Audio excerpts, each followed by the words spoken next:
Warm, humid, and muddy. That's how I would describe today.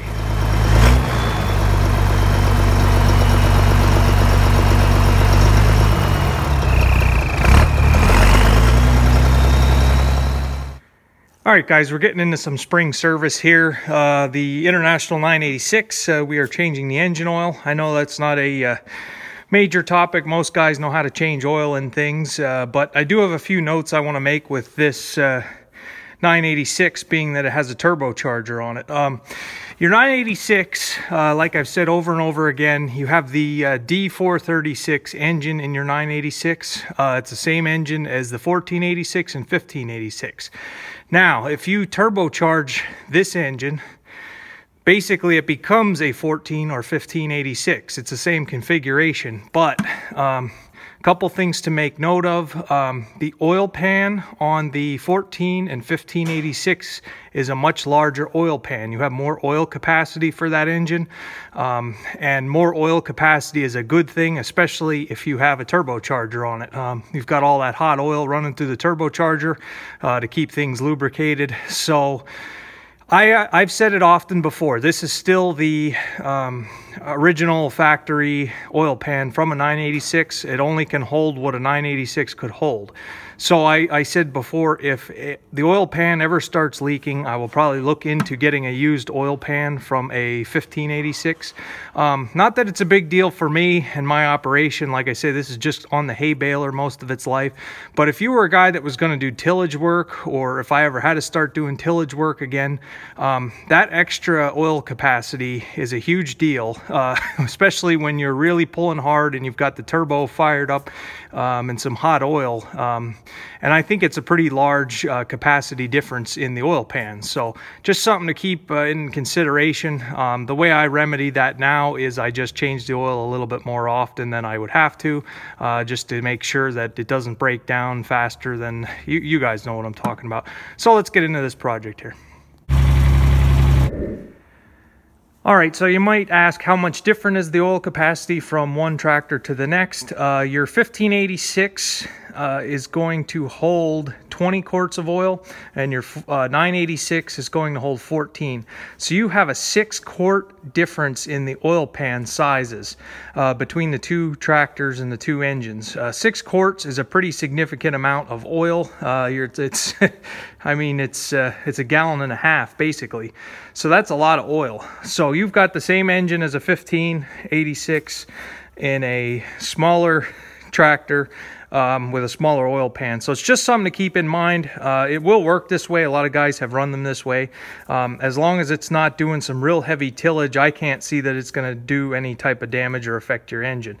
So just something to look into there. Like I say, if I get an oil pan gasket that ever starts to leak, I want to see if I can't find myself a 1586 oil pan. So we got the oil draining out. And if you guys are wondering what the filter number is for these, in the Fleetguard filters, we have a LF3316, and it should take 2 of those, and those are on your right side of your engine, right side of your tractor here. International does make it very nice that they are mounted this way, as opposed to like the Ford design that would go right against your engine. When you take them off, it would just let oil run down. Being that this has been sitting for a while, now I can take these 2 filters off and basically not make a mess at all. There shouldn't be any oil in these filters. So let's get them off, let's get them changed, and keep working at this. All right, so you'll probably notice there's no hours written on these filters. When I first got this tractor, you couldn't read the tach. It was kind of fogged over. You'll have that with tractors that sit outside, and it's kind of like your headlights when they fog over. Since then, I have cleaned it up, and now I can read them. So we will be putting the hours on these filters just for reference, so we know when we changed them. So as far as right now, I don't really know. I can't give an answer as to how many hours I actually put on the tractor this year. So we'll be able to tell next year. So get these filters off. All right, guys, I ran out of battery in the camera. It's a different day. It's the next day, but the oil is changed in the 986. I didn't run it yet. We will run it and then recheck the oil level. I just want to make one little note here. If you're worried about it and you want to do it, you can drain the old oil out of your oil cooler. There's a plug under here, and you can get some more of the old oil out of your engine. Just drain it into a bucket like you would the regular drain plug. But we've got our filters on, we've got the oil changed. Like I say, it's going to take about 14 quarts, plus or minus. So we got that done. That project's finished. I'm trying to think what else as far as maintenance I have to do to this yet for this spring, and I'm thinking not a whole lot. I'm trying to think what I did, what I didn't do. Like I say, you guys saw me work on the fuel system in videos past. When I bought this, I had a brand new fan belt on it. Like I say, there's only 200 hours on this engine overhaul when I got the tractor, so we should be pretty good. It does have a few minor leaks on it. I think for next year, it's going to get new oil cooler hoses up to the oil cooler in the front. They're starting to get a little bit deteriorated. Maybe we'll even do that this summer, but as far as right now, it was greased. I greased it when I was putting it away last year.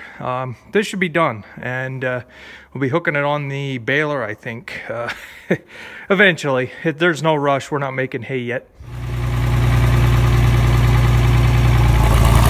And 560, I told you what had to be done. We're getting tires on this. This is basically done. It's going to get painted. And the C we're still checking into. I'm going to do an actual video on an update on this, but as far as right now, you guys saw basically all I did was change the oil in this Farmall Super C, and it's still not milky, and I've been running it on and off. I've been driving it around, and the oil's still clear. So for the life of me, I can't figure out what happened, other than some people had the theory that the moisture from the condensation was what did it. So I don't know. It's just one of those deals. I'm just gonna have to keep working it and find out what actually the problem was. And like I say, I have run it with the antifreeze in the engine oil, so I don't know. Like I say, it's not a tractor that gets a lot of use anymore. I would like to redo it again to make it nice, but it's still on the back burner. It's under observation, and so far so good. So I've got to put a new valve cover gasket, or whatever that top gasket is on this. I don't know how the valves are in this car. It's leaking engine oil on the exhaust manifold. Everywhere I go, I leave a smoke cloud. I can smell where this car has been. And when you stop at a stop sign or a red light, you start to smell the burning oil. So that'll be a side project.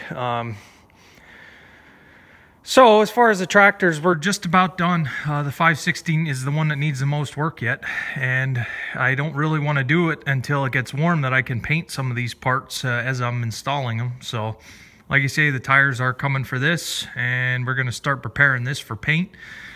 So yeah, it's a nice day here today. It's spring. It feels like spring. 55 degrees. Now we're under a winter weather advisory for tomorrow, so see how much greener the grass has gotten here. So before too long, we're gonna have to put our mower deck on and get ready to start mowing grass.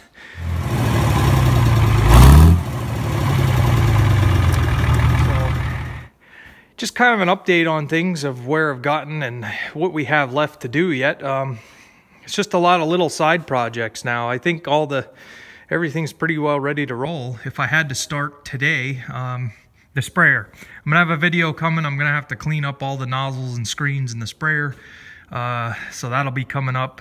And trying to think what else. The hay bind was good to go. It was good when I put it away last year. The baler should be good to go. It was good when I put it away last year. A lot of this stuff is just testing it, see if it works through the winter. So, all right, guys, thanks for watching. I appreciate it. Welcome to all the new subscribers, and I'm glad that you guys keep finding this content interesting, so we're going to keep moving forward here. So thanks for watching, guys. I appreciate it, and stay tuned for some upcoming projects.